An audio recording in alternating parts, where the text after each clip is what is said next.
just sitting here waiting on my dinner to finish cooking, and I thought I would share with you something that I started to do naturally and I've always done, but maybe not everybody knows.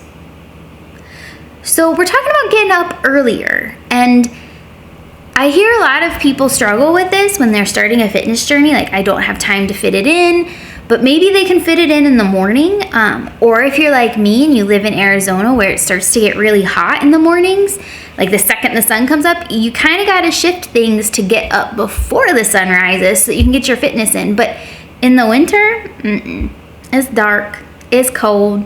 I sleep till 5 or 5:30, and I don't step out this door to go for my walk or my run till 6 a.m. because I can. Like the evenings, I can work out in the gym. It's not too hot. Like I can walk in the evenings too. It's kind of heaven. But as we slowly start to shift, if I got up at 5 and didn't step out till 6, I wouldn't have very much time before it got really hot. And even midsummer here, 6 a.m.'s too hot for Phoenix to be outside. So I like to slowly shift with the seasons. So right now our sun's coming up a little bit earlier, so I pop my alarm clock back 15 minutes. So by summer, I'm getting up at 4 easily. And I do that by shifting my alarm clock in increments. So step back 15 minutes, couple weeks, step back another 15 minutes, couple weeks, step back 45 minutes, couple weeks. Before I know it, I'm getting up at 4 naturally, easily, without it feeling like a big deal. On the other side of the spectrum, in the evening, I'm also adjusting. So right now, I tend to not fall asleep till around 10-ish because I'm not getting up till 5. So I'm gonna slowly start moving that back until I end up probably landing in bed around 8:45 when I start getting up at 4. That's just I take a while to fall asleep. But that is like my biggest trick, is use the sun to your advantage, because your body's gonna start cycling with the sun as the sun gets higher earlier in the morning. So you can kind of trick your body right into that early morning without feeling like you need intravenous coffee. No, you still might feel like you need intravenous coffee, but it won't be as painful getting out of bed. If you try it, pop a comment down below, let me know. Here's the rest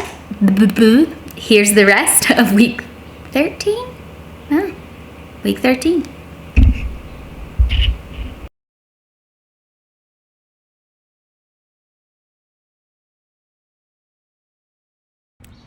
Good morning and happy Monday.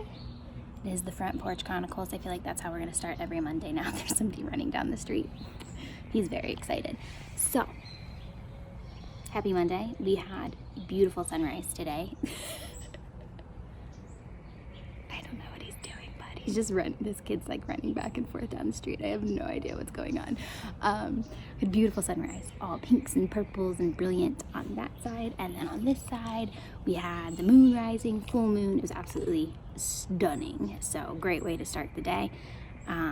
Good news and bad news on my foot. My foot really hurts, but it's getting more localized on the big toe. So I don't think I actually broke my whole foot. I think I just broke my big toe. So I'm gonna buddy tape it, go in the house, buddy tape it before work, get some ice on it. Kid's still down there. He's like literally just running across the street.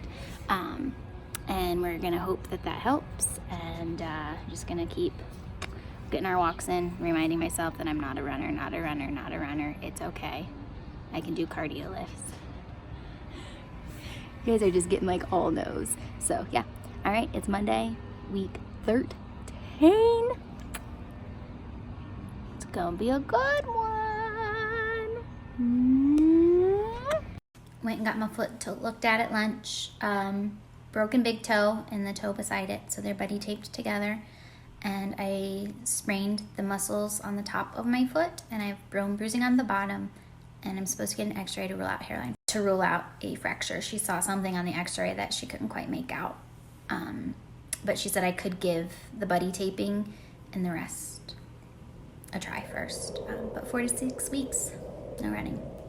I have 12 till the buyout. It is Valentine's Day today, and my favorite coffee shop in my neighborhood put a post up last night on Instagram that said their Valentine's Day menu.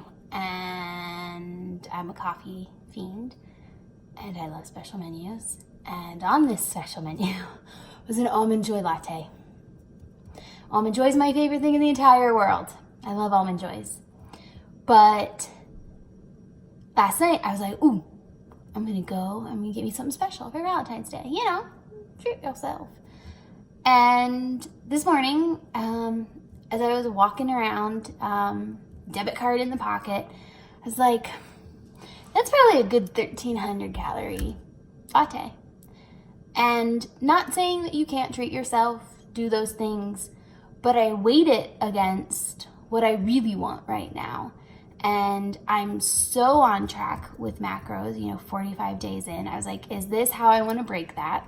Is this how I want to splurge by myself with a latte? And I was like, no, what I really just wanted was something special for today. Just something, celebrate the 45 days and not derail what I've done. So I ran to the grocery store and I just got regular Almond Joy creamer, which is a thing. And the macros on this are, for 1 tablespoon, so you don't get much, 1.5 grams of fat, 5 grams of carbs, 0 protein. So not the best in the world. I mean, the ingredients are certainly slightly scary, but a little minor way to treat yourself without like going off the deep end. Like I can still make a couple tablespoons of this fit into my macros because I make creamer fit every day. This is just like the actual fat stuff. But anyways, I'm sharing this with you because it's a win. It's a win for me to focus on the bigger goal, to not just, oh, it's fine, I'll just have a latte, and then not even track it. Like I wouldn't even tracked it. Let's be real. I would not have tracked that. And that's not cool. Like that's not where I'm at. I've worked really hard for the last, 45 days, like really, really hard with macros, and that was not how I wanted to break it. I would rather share a latte with a friend, or maybe have a beer with a friend, or, I don't know, a date, something other than a probably 1,300 plus calorie Almond Joy latte. So there's always a substitute and a way to have that special feel without necessarily going hog wild. And today it was a win for me. So it's the second week of not being able to run. I'll admit, feeling kind of pity myself, sad, because finally it's light enough for the last half of my morning walk to be on the path, and I can't run it. Actually, walking hurts it, so having a moment here, but circle back on gratitude. Breathe in, breathe out. I can still move, I can still lift, I can still do this. We've got new tape on, and I wanted to share this with you because I try not to be a complainer. I try to always look on the good side. But I was sitting here crying and I was upset because I just saw this group of trail runners, this women with their dogs, and I was so close to being able to do stuff like that with other women. And when my brother signed up for this race, I had planned on running some of the BCT, and now I can't. And though I'm so grateful, my whole foot's not broken, I know I'll be able to run again. I know the biathlon's fine. It was the first time in my life that I was actually really enjoying it. And I've wanted that for a long time. I wanted to be able to be part of that group. And so it's so beautiful, and I just want to be out there. And it just hurts. I'm just frustrated. And that's part of this. And even though I try to be grateful, there are moments like this that I'm just sad.